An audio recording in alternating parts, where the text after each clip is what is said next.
Hi Bobcats, this is Miss Lee, and today is a mini lesson on area of rectangles. Okay, let's talk about the formula for the area of a rectangle. In elementary school, we use the formula of area equals the length times the width, and we're going to change it up a little bit. Instead of using length and width, we're now going to use the base and the height, or BH. So it's still area equals base times height. The base is what we referred to before as our length, and the height was what we had referred to as the width. It's just now going to be base times height. No big deal. You're still multiplying them together.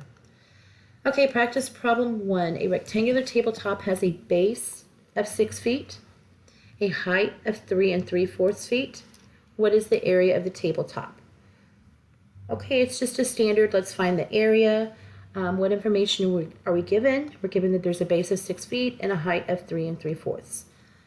We're going to require you to do certain steps when solving the area problems in order to receive the full credit, and it's just to get you ready for higher geometry levels.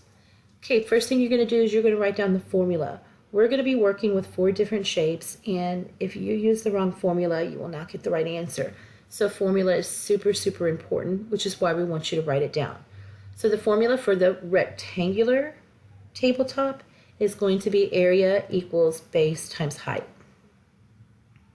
Now the equation, this is where we go back and we rewrite the formula, but we're substituting in the numbers we're given, the dimensions we're given. So we're not given the area, that's what we're looking for. So the A is going to stay the A.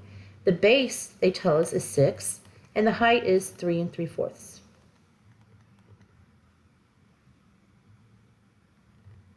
Okay, and now we're ready to solve it, and it's just a matter of multiplying. A lot of you do not like to multiply with fractions, so change it to a decimal. It's 3 wholes, and what is 3/4 as a decimal? Go back, think about quarters. 3/4 is 75 cents. So it's 3.75. So let's multiply. We've learned this year that to multiply with decimals, we take away the decimal numbers because they can confuse us, and we just multiply as if they were whole numbers. So 375 times 6. There's a 30, carry the 3, 42 plus 3 is 45, and 18 plus 4 is 22. Then we go back and we count the decimal places. There are no decimal places in 6, but we've got 2 in the 3 7/500ths, so we need 2 in our answer. There we go. So our area is going to be 22 5/10. We can drop that last 0. 5/10, and it's going to be feet squared. Don't forget your labels. And remember, it's feet times feet. 6 feet times 3 3/4 feet. Feet times feet is feet squared. So that is our area.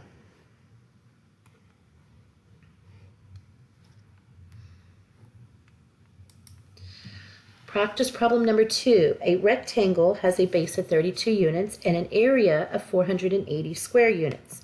Which equation can be used to find the height h of the rectangle? Okay, so we know that the shape is a rectangle. We know that there's a base of 32 units and an area of 480 square units. They're wanting us to find the height. So this is different. Normally we're looking for the area, but this time we know the area. We want to find the height. So which equation can we use? Well, let's go ahead and write our equation. Our equation for the area of a rectangle is A equals base times height. Plug in what you know. This time we know the area. We know it's 480. So we're going to replace the A with 480. The base is 32, and we multiply that times the height, which is unknown, so it stays in h. So do you see an equation that looks similar to this equation here? And here it is, C, because we're looking for 32 times h. This is the only one that has the 32 times h equals 480. Now what if we wanted to solve it? What if we wanted to know what is the height of the rectangle? Well, you've got an equation to solve, a one-step equation. This isn't anything new. You know how to do this. You know to find that height, we have to isolate the h and get it by itself. Right now, it's being multiplied with 32, so we do the opposite of the multiplication, which is division. What we do to one side, we do to the other side. So the 32 divided by 32 equals 1h, or just h. And let's do our math over here. 480 divided by 32. I know it only going once, which is 32. Subtract 16, bring down the 0. I think it'll go in 5 times. Let's see, 10, 15 plus 1. Yep, perfect. So 15 is the height. So our height is going to equal 15 and units. To check it, you can go back and check it. Multiply your 15 times the 32 and see if it equals 480. Okay, and that's what we got.